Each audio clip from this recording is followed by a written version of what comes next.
Hello, I'm Henry Emmons, and welcome back to Joy Lab. And I'm Aimee Prasek. We are in our element of humility, and we're exploring going beyond ourselves. We're following humility researcher Dr. Daryl Van Tongeren's framework here, with the idea that humility includes knowing ourselves, checking ourselves, and going beyond ourselves. Talked about those first two in the last episodes. And so maybe you're seeing the pathway here because I think it can help to go in order, working to know yourself, which helps you to check your ego, which then helps you to turn toward others. I really think this aspect of humility is so important. I think it's ignored, perhaps, this understanding that actually humility really is a shared experience. It's relational. Absolutely. True humility makes us feel better. We've said that. But humility does not happen in isolation, even though the drama plays out in our heads. Because if we know ourselves, we check ourselves, we go beyond ourselves. If we are working on humility, then we will keep our eyes more up and our heart more open toward those around us and to ourselves. And so humility really serves as a foundation for genuine empathy and connection. And the research on well-being is very clear that connection, empathy as well, belonging are some of the strongest predictors of better mental health outcomes. You know, this helps me realize humility, the practice of genuine humility, is like so many of the other elements that we talk about in Joy Lab, in the sense that the end goal is really to open ourselves up more, to be more big-hearted, more open-hearted, to be able to connect more deeply with others. You know, it's just really all about that. It's about learning to love well. Yeah. Good insight. Hadn't pieced that together until you were just talking about it. But, well, it took us 3 years to get there, but it's fair. Absolutely. Well, we have humility about that. That's so true, though, Henry. Absolutely. You know, maybe we've unconsciously followed that pattern, too. Through every episode, the arc is that same sort of track through self-acceptance and knowledge and a little bit of checking ourselves, the obstacles, and then connection. Yeah, I think ultimately that's what it's all about. Right. Well, that's the purpose of life, folks. So thanks for joining us for Joy Lab, and we're done. Yeah.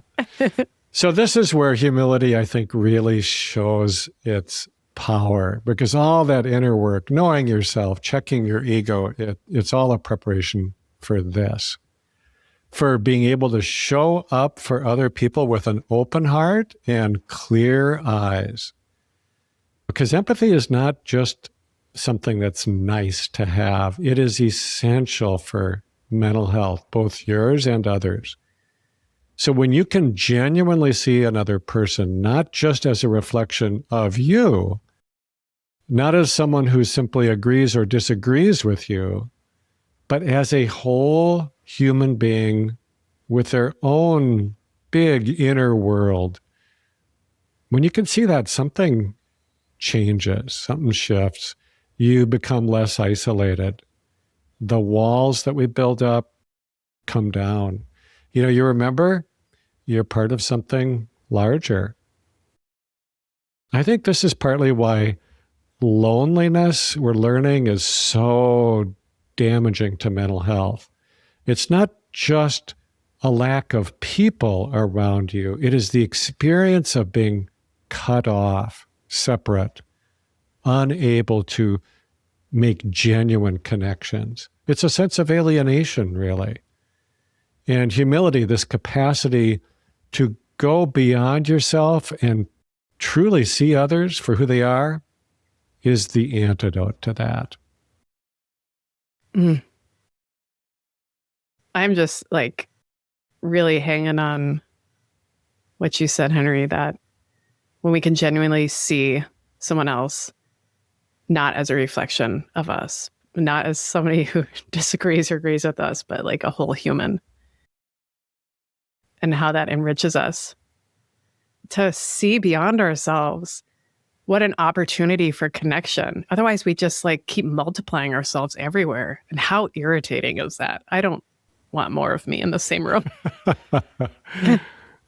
Anyway, I'm guessing all of us could maybe think of somebody in our lives who lives this, who is really humble and kind of demonstrates this kind of going beyond oneself in a healthy way. And how do you feel when you're with that person? I think that's something to really pay attention to. Like, look to those people and notice how you feel.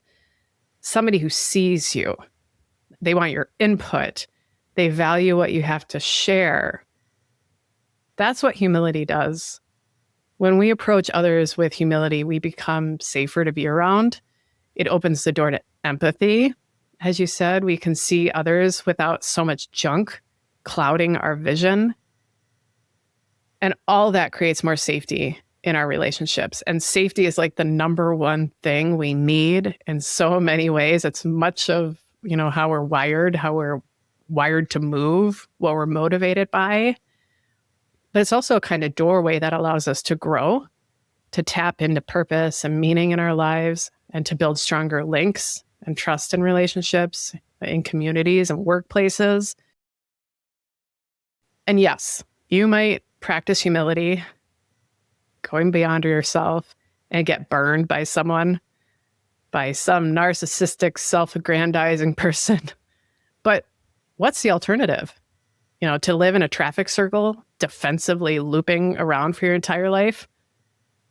It's just not worth it. I'd rather be burned by someone and feel worthy and whole and humble than live in that circle day after day. And it's not easy to do, but it is really simple. Not easy, but simple. It's a kind of epistemic humility, living out the idea that I am not all-knowing and all-powerful. And neither are you. Neither of us. And I don't fully know what your experience is like. And you don't fully know mine either. And that doesn't diminish my worth or yours. It's actually what can connect us and strengthen us as a community. So going beyond ourselves is peak humility. It's built on the knowing ourselves and the checking ourselves. We see our strengths and limitations. We right size ourselves. We recognize we might be wrong. We recognize we might see the world through a cultural lens. And we make space for others to do the same. We make space for differences. And we recognize that there is mystery. Like, being human is not just one thing. Yeah, I want to try to expand on what you just said about, I think you pronounced it epistemic humility. I don't know. I don't know where you come up with these terms. Oh, I thought you were going to critique my pronunciation. I don't know how to pronounce. I don't even. But here's what I understood about what you were saying. Yeah. That this is the recognition that your understanding of reality is always partial. It's always filtered through your particular vantage point at any given moment. Yep. So you see through your own lens, which is shaped by a whole bunch of things: your upbringing, your culture, your experiences, your temperament, and what's going on at this point in your life. And here's what's both humbling and I think freeing. So does everybody else. This means that the person who disagrees with you isn't necessarily wrong or stupid or misguided. They just might be seeing something you can't see from the vantage point where you are standing. Their experience is real, even if it's different from yours. And this doesn't mean all perspectives are equally true or that there are no facts. It just means that truth is larger than any one person's grasp of it. We each see part of the elephant, to use that old metaphor, and we need each other's perspectives to get closer to that whole picture of what's actually going on. think when you really take this in, that other people's experiences exceed your understanding of them, it changes how you show up in relationship with them, because you can become more curious. Like you're more willing to listen. You might understand something a little differently. And you're less certain that you have the right answer. And then paradoxically, it makes you feel more connected to them, not less. Because as you were saying, Aimee, people feel seen by you. And that's really what we all want. We want to be truly seen by others for who we are. Yeah. William James, the deepest principle in human nature is the craving to be appreciated. Mm-hmm. Right? Yeah, to be seen, to be appreciated. All this circling, it kind of comes down to that. We want connection and belonging and to be seen and appreciated. So how can we do this? Build up this aspect of humility, of going beyond ourselves. One strategy is listening. Just listening as a humility practice, like really listening and not formulating your response, not thinking about what you're going to say next, which is what I do. Asking questions as an act of genuine interest and not performance, like really listening. We did an episode on listening that I'm going to link in the show notes. I'll pop it in for those of you in the program, and those of you not in the program, it'll be in the show notes. Super helpful, like really getting into this type of deep, empathic, active listening that is powerful. The other strategy is seeing the innocence of others and holding loosely this mystery of another person, because as you said, Henry, they will always exceed your understanding of them. So seeing the innocence in others, this is something, Henry, you taught me. Certainly been something powerful in my life. So I'm not going to talk about it anymore. I'm just going to pass the mic to you and ask that you tell everybody about it.